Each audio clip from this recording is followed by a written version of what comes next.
In 1969, a car arrived in Europe that promised something most working people could never afford: a sports car, a fastback coupe with long hood proportions and aggressive styling. A machine that looked like it cost 3 times its actual price. The Ford Capri became Europe's own pony car, selling nearly 2 million units over 18 years.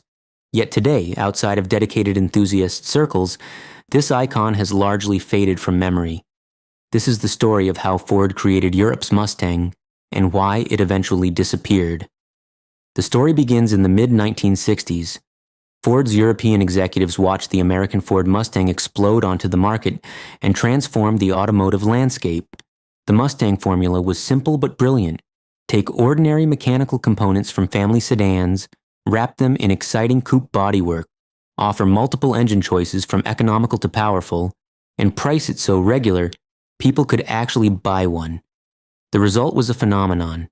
Ford sold over 1 million Mustangs in the first 18 months. European executives wanted that same magic for their market. In 1966, Ford of Britain and Ford of Germany began developing a joint project. The goal was clear: create a Mustang for Europe, a stylish 2+2 coupe that captured American muscle car charisma but fit European roads, fuel prices, and wallets. The car needed to look expensive while remaining affordable. It had to offer variety, letting buyers choose everything from a basic commuter spec to a genuine performance machine. The project started with the code name Colt, continuing the Mustang's horse theme. A colt is a young horse, after all. But there was a problem. Mitsubishi already sold a small car called the Colt and had trademark protection. Ford challenged this in court and lost. The team needed a new name quickly. Someone suggested Capri after the glamorous Italian island. Ford had actually used this name before on the Consul Capri coupe in the early 1960s, but that car never achieved widespread fame. This new Capri would be different. Ford invested around £20 million in development. The design took shape under Philip T. Clark, who had previously worked on the original Mustang styling. Classic long hood, short rear deck proportions gave the Capri an authentic sports car stance. The sleek fastback roofline flowed from the windshield to the tail. A distinctive sculpted crease ran along the sides. Enthusiasts nicknamed it the hockey stick line. Fake vents appeared on the rear quarter panels. They served no functional purpose but enhanced the sporty appearance. The car looked fast, standing still. To keep costs manageable, Ford borrowed heavily from existing parts bins. The Capri shared its chassis and mechanical components with the Mark II Ford Cortina family sedan. This meant straightforward engineering, rear-wheel drive layout, simple live rear axle with leaf springs in back, McPherson strut, suspension up front, disc brakes in front, drums in rear. Initially, only a 4-speed manual transmission was offered. Nearly everything was proven, off-the-shelf Ford hardware. By assembling the Capri in existing plants in Halewood, England and Germany, Ford could manufacture it efficiently. The real genius was the engine strategy. Ford planned to offer many different power plants, something for every budget and taste. Buyers could choose from a frugal 1.3-liter 4-cylinder engine all the way up to a powerful 3-liter V6. Several sizes filled the gaps between. This approach came straight from the Mustang playbook. The same basic Capri body could be an economical commuter for a young secretary or a tire-smoking performance car for an enthusiast. As Ford marketed it, the Capri was the car you wanted it to be. By late 1968, development was complete. Ford began secretly stockpiling cars, building inventory for 2 months before the official announcement. Every Ford dealership would have a shiny new Capri on the forecourt on a launch day. The company believed they had a winner. They were absolutely right. The Ford Capri made its public debut in January 1969 at the Brussels Motor Show in Belgium. Crowds gathered around Ford's stand, drawn by the Capri's striking appearance. Nothing else in this price range looked remotely like it. Ford's marketing campaign hammered home a single message: the car you always promised yourself. This was the dream car you told yourself you would buy someday. Except now, that someday had arrived. The Capri offered flashy fastback styling and genuine driving excitement at prices ordinary people could afford. Sales began in February 1969. Demand was immediate and intense. Ford had aimed to replicate the Mustang's success in Europe. Early results suggested they had done exactly that. The Capri sold roughly 400,000 units in its first 2 years. By 1973, just 4 years after launch, the 1 millionth Capri rolled off the assembly line. The company had a genuine phenomenon on their hands. Several factors drove this explosive popularity. The design was the first and most obvious reason. With its long hood, fastback roof, and aggressive stance, the Capri looked like a car costing far more than its sticker price. Signature details like the swept-back hockey stick side sculpting and optional twin racing stripes helped it turn heads everywhere. Buyers loved getting sports car looks even in the lower-priced models. Affordability was equally crucial. At launch, a basic 1.3-liter Capri cost around £890 in the United Kingdom. That was roughly the same as a sensible small family sedan. For that money, you got sporty styling and 4 seats. Better yet, upgrading to spicier versions like a 2-liter or 3-liter V6 remained reasonably priced. This value proposition was enormously appealing. The variety of choices multiplied the Capri's appeal. Ford offered an unusually wide range of trims and engines, from a no-frills 1.3-liter L model to a luxury 3-liter V6 GTX-LR. There was a Capri for every preference. Buyers could add options like styled wheels, racing stripes, or upgraded interiors. This ability to personalize the car, to spec it exactly as you liked, gave the Capri incredibly broad appeal. Dealerships sometimes struggled to stock every possible variant because combinations numbered in the dozens. Practicality separated the Capri from traditional sports cars.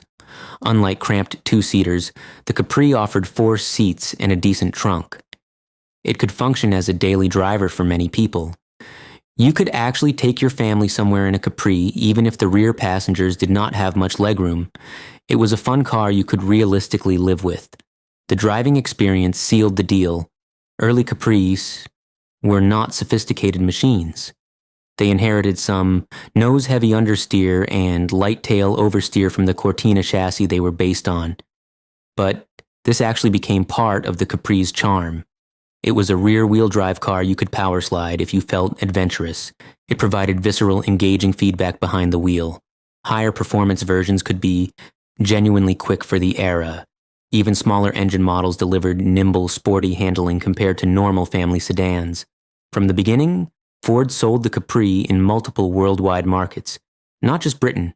It launched simultaneously in West Germany, where it was sometimes marketed simply as Capri without the Ford badge. By May 1969, the Capri reached Australia. In 1970, it went on sale in North America and South Africa. In the United States and Canada, Lincoln Mercury dealers sold it simply as the Capri, with no Ford badges, advertising it as the sexy European coupe. American buyers, accustomed to thirsty V8 muscle cars, found this lithe European import intriguing. It promised driving fun and good fuel economy. Over the years, more than 500,000 Capris were shipped to North America, making it one of the most successful European car exports of its time. The Capri was truly a global hit. The first generation Mark I Capri, produced from 1969 to 1974, captured the freewheeling spirit of the late 60s and early 70s. It quickly developed a performance pedigree and a habit of spawning special editions that kept enthusiasts excited. All Mark I Capri shared the same classic 2-door fastback coupe body. Throughout its run, Ford continually tweaked and improved the Mark I to address feedback and capitalize on its popularity. Engine choices were split by market at launch. In Britain, the Capri came with robust Kent inline 4-cylinder engines in 1,300 cubic centimeter or 1,600 cubic centimeter sizes. Above those sat a torquey Essex 2-liter V4 and an Essexy 3-liter V6 as the top performance option. In continental Europe, Capri received Taunus V4 engines in 1.3-liter, 1.5-liter, and 1.7-liter displacements, or a German-built Cologne 2-liter V6. As 1969 progressed, more powerful versions joined the lineup. By year-end, Ford Germany introduced a 125 horsepower 2300 GT. Ford UK added the Capri 3000 GT with a 3-liter V6 making about 138 horsepower. This made the Capri properly quick for its day. The 3-liter GT could exceed 120 miles per hour, which is 193 kilometers per hour, yet it still cost far less than exotic sports cars. For racing homologation, Ford developed specialized high-performance Capri. In 1970 and 1971, a fuel-injected Capri RS 2600 was created in Germany. It featured a 2.6-liter Cologne V6, modified by Westlake, with high-performance alloy heads and Kugelfischer mechanical fuel injection. Output jumped to about 150 horsepower. With a 0 to 100 kilometers per hour time of roughly 7.7 seconds, the RS 2600 was one of the fastest Capri yet. This model featured uprated suspension, lightened body panels, and served as the basis for Ford's Group 2 racing Capri in European touring car competition. The investment paid off. Dieter Glemser drove an RS 2600 to the European Touring Car Championship Drivers' title in 1971. Jochen Mass repeated the feat in 1972. The Capri had become a motorsport champion, proving its performance credibility on the track. Not to be outdone, Ford's British team developed the Capri RS 3100 in late 1973. This was essentially a Mark I Capri, fitted with a bored-out 3.1-liter version of the Essex V6, making around 148 brake horsepower and upgraded for racing. Only 250 Road Ares 3100s were built for homologation, featuring a bold front air dam, ducktail rear spoiler, flared fenders, and stiffened suspension. This made them extremely rare and coveted.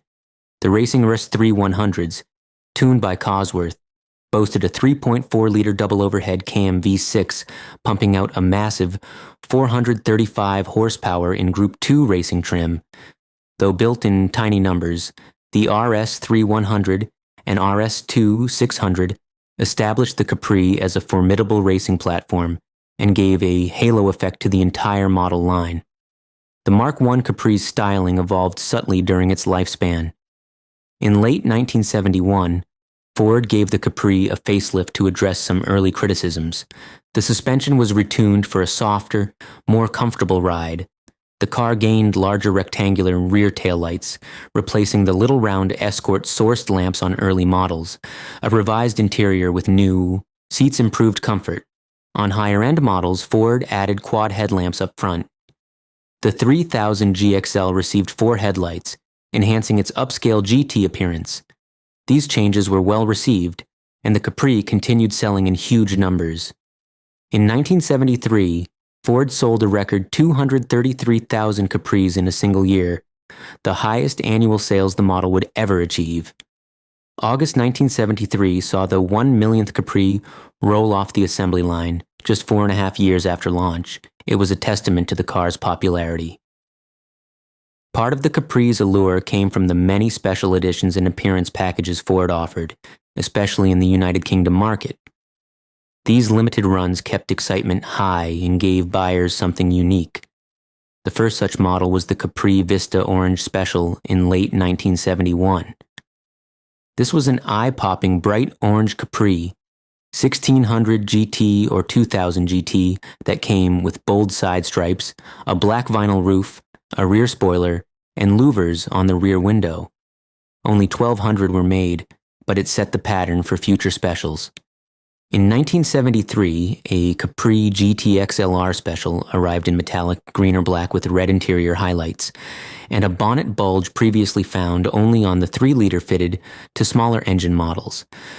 Perhaps most famously, in 1975, Ford introduced the John Player Special Capri, inspired by the black and gold livery of Lotus's Formula One racing sponsor. This Capri JPS, as enthusiasts often called it, featured either black or white paint with dramatic gold pinstripes along the bonnet, sides and rear, plus gold-colored wheels and special interior trim. It was a real head-turner and linked the Capri to the glamour of motorsport. The name was not officially used by Ford's marketing. They simply called it the Capri Special. but everyone recognized the cigarette brand's color scheme. These special editions reinforced the Capri's image as a fun, fashionable car, almost like having new models to show off every year or two. Capri owners loved personalizing their cars.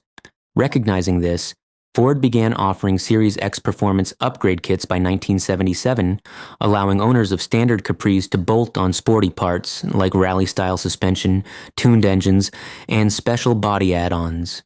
This gave enthusiasts a factory-supported way to turn their Capri into a more serious performance machine without going entirely aftermarket. The Capri was not just a car. It was becoming a hobby and a lifestyle for many fans. By late 1973, however, the world around the Capri was changing. The 1973 oil crisis sent fuel prices soaring and triggered a shift in car buyers' preferences. Ford knew it needed to adapt the Capri to a new reality where efficiency and practicality mattered more.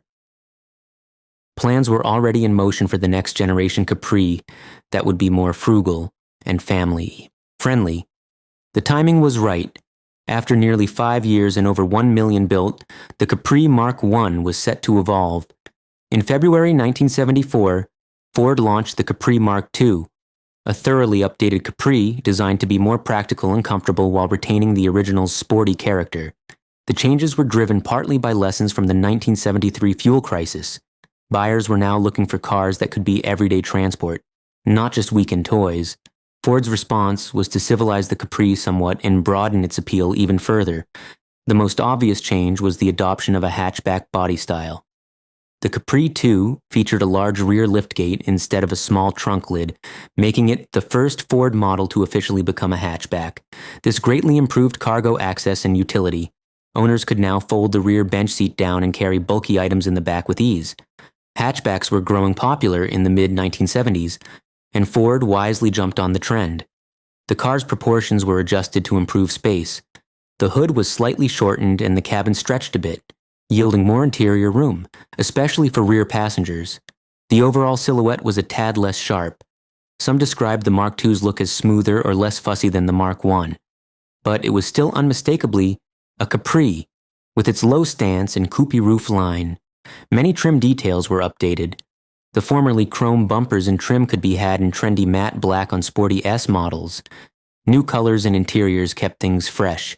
Ford also upgraded the running gear for better day-to-day usability. The suspension was softened for a gentler ride. Larger front disc brakes were fitted to improve stopping power with less fade.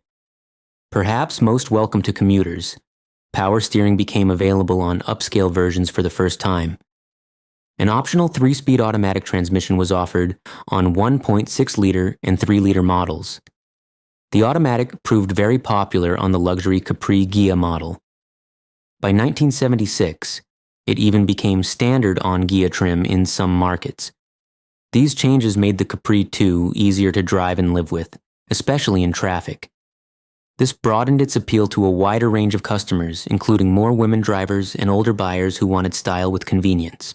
The Mark II Capri initially carried over many of the Mark I's engines, but with some simplification.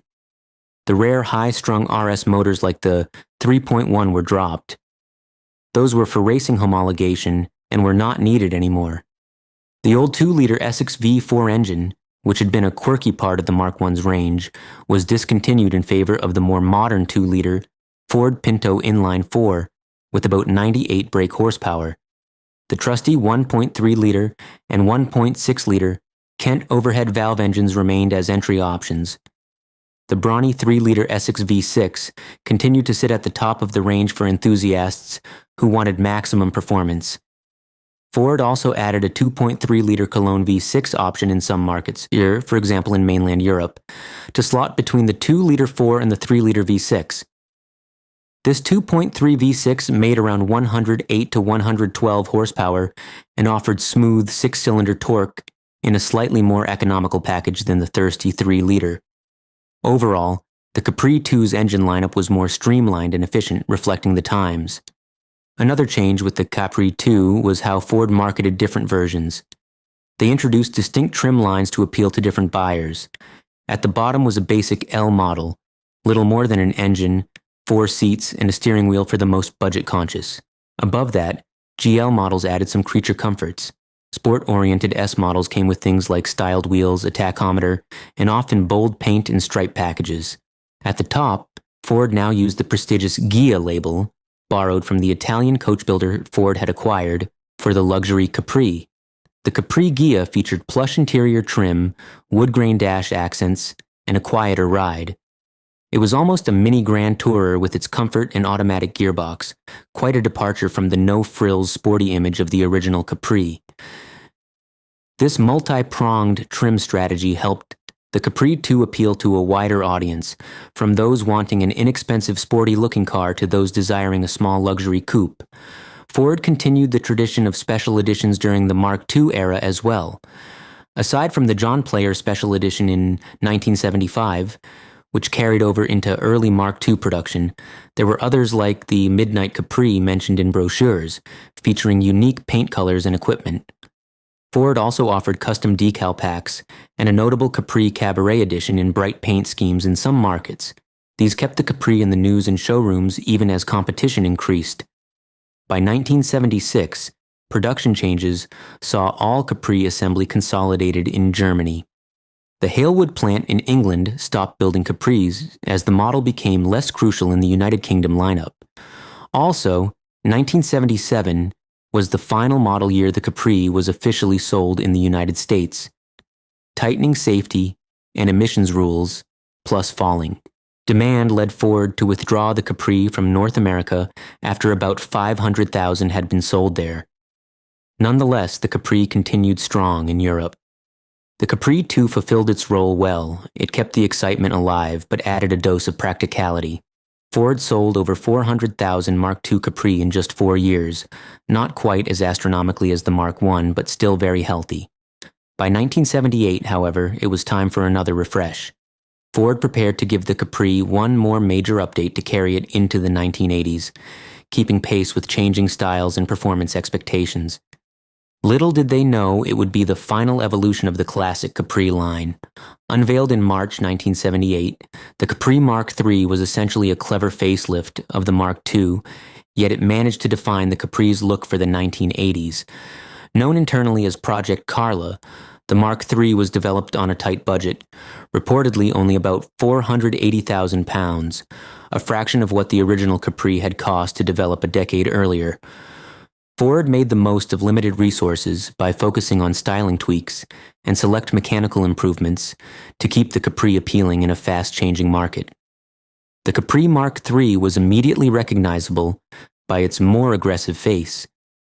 Designers added a set of 4 bold round headlamps, giving even base models the quad light look previously reserved for top trims. These were connected by a new grille with horizontal slats. The hood was extended slightly over the headlights, creating a distinctive bulged brow or hooded effect that made the car look meaner and more purposeful. These touches, along with blacked-out window trim and available front chin spoilers, gave the Mark III a muscular, modernized appearance, perfect for the coming 1980s.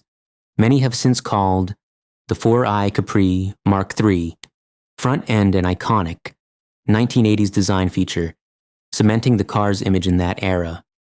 Other changes were subtle. New wraparound tail lamps with integrated reverse lights appeared.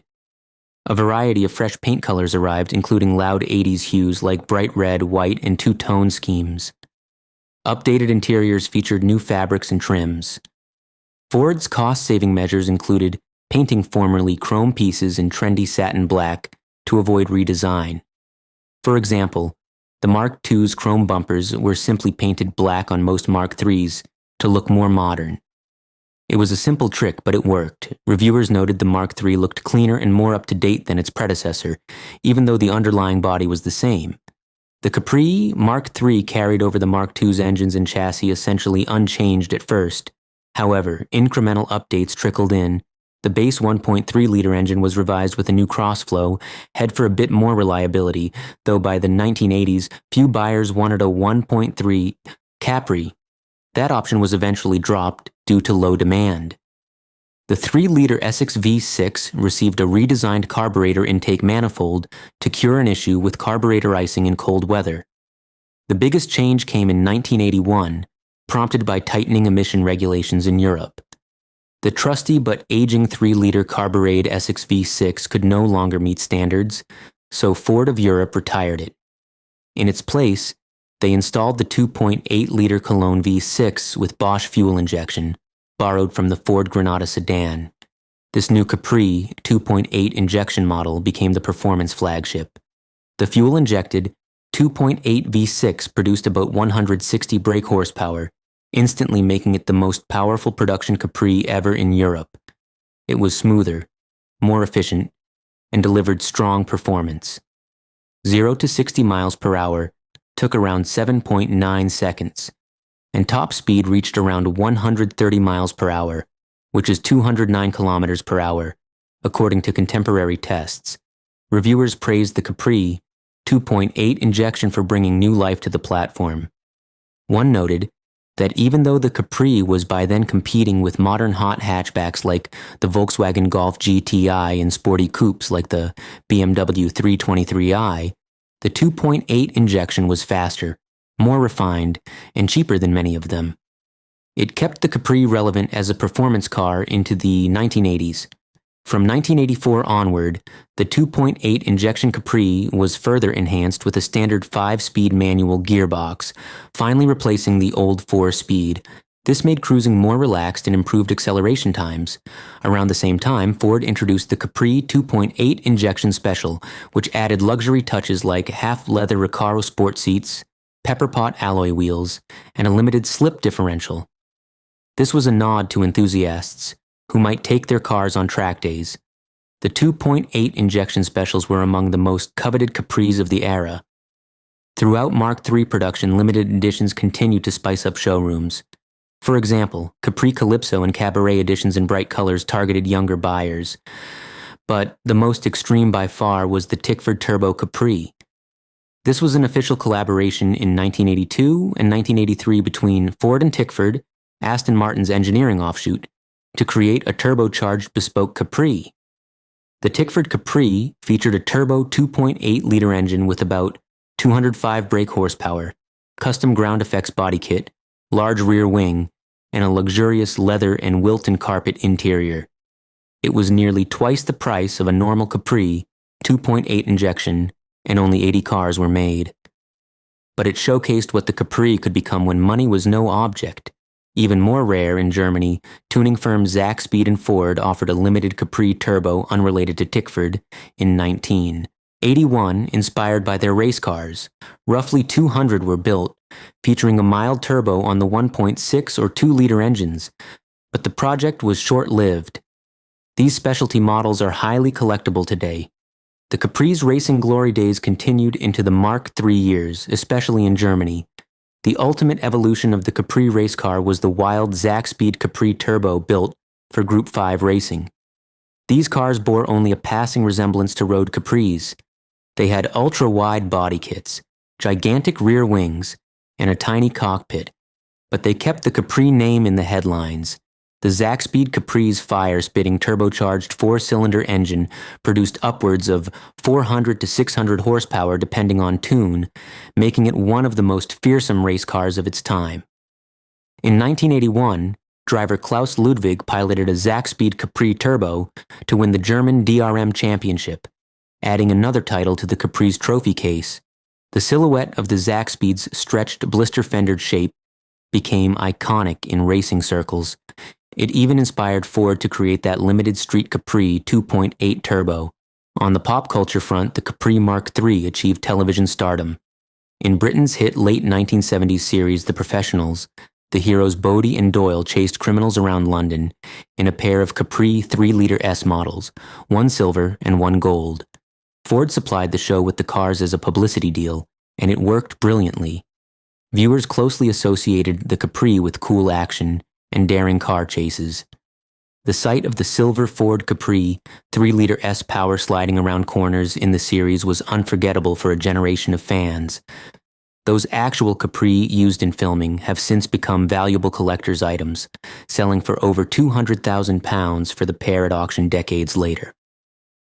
The professionals, along with other appearances in shows and films, gave the Capri a lasting image as the quintessential cool cop car of the early 80s. Police forces in the real world used Capris as well. In the United Kingdom, some departments employed Capri 3 liters as highway pursuit vehicles to catch speeders, taking advantage of the car's pace. All this exposure further entrenched the Capri as a cult favorite. By the mid-1980s, however, the market landscape had shifted dramatically.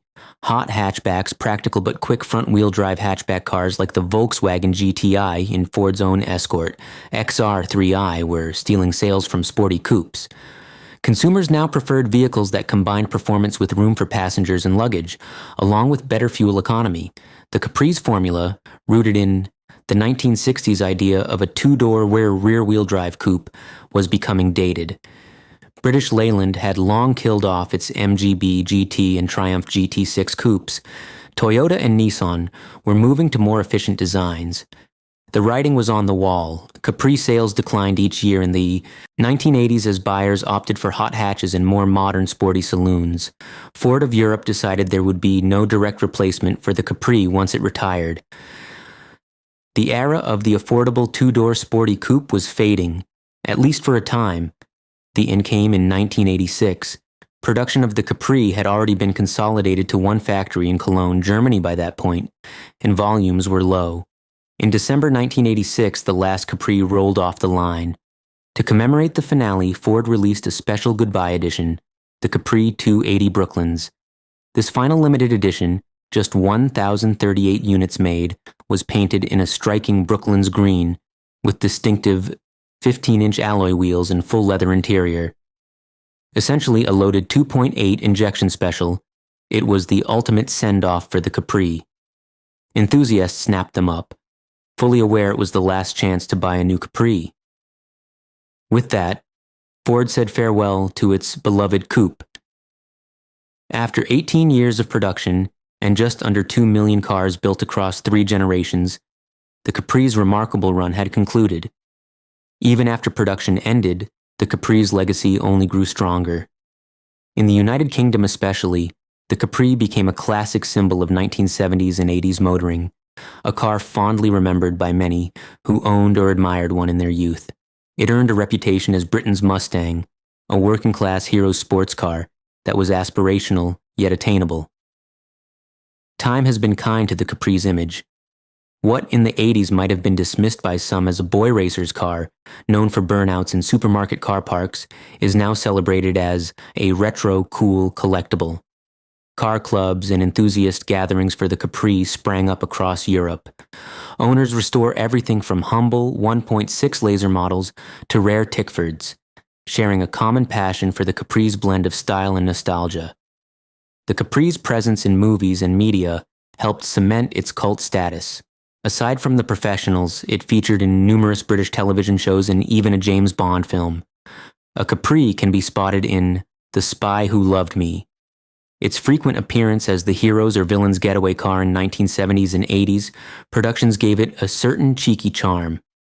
By the 2000s, the Capri was regularly invoked in pop culture as shorthand for a classic cool car of the past. As years passed, well-preserved Capri became sought-after collectibles. The rare performance versions, the RS2600s, RS3100s, JPS editions, and Tickfords command high prices at auction. But even a common variant like a 2.8 injection or 1600 GT in great condition is treasured by enthusiasts. Major classic car insurance firms note that Capri values have been rising, reflecting their collectible status. The car's enduring appeal lies in its nostalgic throwback to simpler times of motoring fun. As one classic car magazine put it, time has brought both respectability and desirability to the once humble Ford Capri. From a broader perspective, the Capri paved the way for European manufacturers to think globally about sporty cars. It proved that a Europe-designed coupe could capture international markets, even 500,000 sold in the United States alone. It also showed Ford the value of niche sporty models, lessons that would later influence cars like the Ford Escort XR3, the Sierra XR4i, and beyond. In some sense, The Capri's spirit lived on in these later Ford Hot variants, even if the form was different. Ford itself could not quite let go of the Capri legend. Over the years, the company teased the idea of a Capri comeback multiple times. Concept cars and design sketches invoking the Capri name appeared at auto shows, sparking rumors and excitement among fans.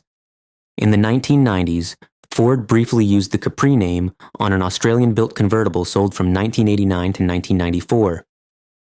But that front-wheel drive roadster had no relation to the original coupe and saw limited success. More credibly, in 2010, Ford explored a Focus-based Capri coupe concept to rival the Volkswagen Scirocco, but it never saw production. Still, the Capri's strong fan base kept pressure on Ford to someday resurrect the car you promised yourself. The Ford Capri was more than just a car. It was a dream made accessible.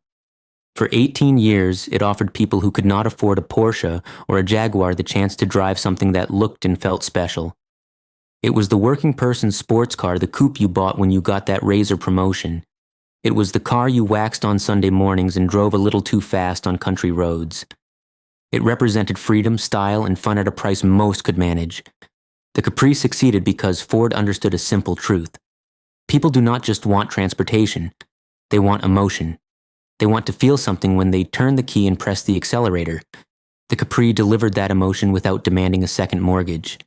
It was quick enough to thrill, stylish enough to impress, and practical enough to use every day. That combination proved irresistible to nearly 2 million buyers. Yet the Capri also reminds us how quickly the automotive world changes. What seemed like an unbeatable formula in 1969, the affordable rear-wheel drive coupe, had become outdated by 1986. Consumer preferences shifted. Hot hatchbacks offered more practicality and similar performance. Front-wheel drive became dominant. Two-door coupes fell out of favor as buyers wanted easier rear seat access. The Capri, built on 1960s Cortina bones, could not adapt forever. But perhaps that is part of its charm today. The Capri represents a specific moment in automotive history, a time when cars were simpler, when you could work on them in your garage, when driving meant manual gearboxes and rear-wheel drive feel. It represents an era before airbags and crumple zones and traction control, when driving was more involving and perhaps a bit more dangerous. For those who remember that era, the Capri is pure nostalgia. For younger enthusiasts discovering it now, it offers a glimpse into what driving used to be. The Capri was never the fastest car. It was never the most sophisticated. It was never the most refined. But it was honest. It gave you exactly what it promised. Fun, style, excitement. For the price of a family sedan, you got something that made you smile every time you saw it parked in your driveway. That was the magic of the Capri. Today, as electric vehicles and autonomous driving reshape the automotive landscape, the Capri seems even more distant. It comes from an age of carburetors and chokes, of points and condensers, of engines you could actually see when you opened the hood.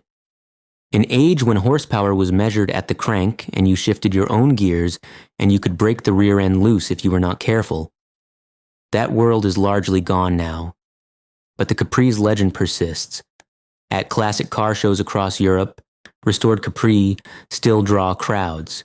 Young people stop and stare at the long hood and fastback roofline, at the hockey stick crease and the quad headlamps. They see something that looks purposeful and exciting in a way modern cars often do not. They see a design that was about emotion rather than wind tunnel efficiency. They see why their parents or grandparents loved these cars. The Capri was Europe's Mustang. It took the American pony car formula and made it work on European roads with European sensibilities. It proved that sporty, affordable coupes could succeed anywhere if the recipe was right. It showed that ordinary people wanted extraordinary cars, even if extraordinary just meant something that looked good and was fun to drive. For 18 years and nearly 2 million cars, Ford gave people the car they always promised themselves. Some bought it as a graduation gift to themselves. Some bought it when they landed their first real job. Some bought it to feel young again. Some bought it because it was simply the coolest thing they could afford. Whatever the reason, the Capri meant something to them. It was not just transportation, it was a statement, it was a dream realized. That is why the Capri deserves to be remembered. Not because it was the best car of its era, but because it represented something important. It represented accessibility. It represented democratized excitement. It proved you did not need to be wealthy to drive something special. You just needed to want it badly enough. The Ford Capri is largely forgotten today outside enthusiast circles. Production ended nearly 40 years ago. An entire generation has grown up never seeing a Capri on the road. But for those who remember, for those who owned one, or rode in one, or simply admired one from afar, the Capri remains special. It remains the car they always promised themselves. And sometimes they still miss it. Europe's Mustang may be gone, but its spirit endures. In every affordable sports car, in every coupe that tries to look more expensive than it is, in every car that promises fun on a budget, there is a little bit of the Capri. That legacy, that idea, that driving pleasure should be within reach of everyone. That might be the Capri's greatest achievement. Not the sales numbers, or the racing wins, or the special editions, but the simple belief that everyone deserves to drive something that makes them happy. The Ford Capri was that car. The car you always promised yourself. And for millions of people across Europe and around the world, it was a promise kept.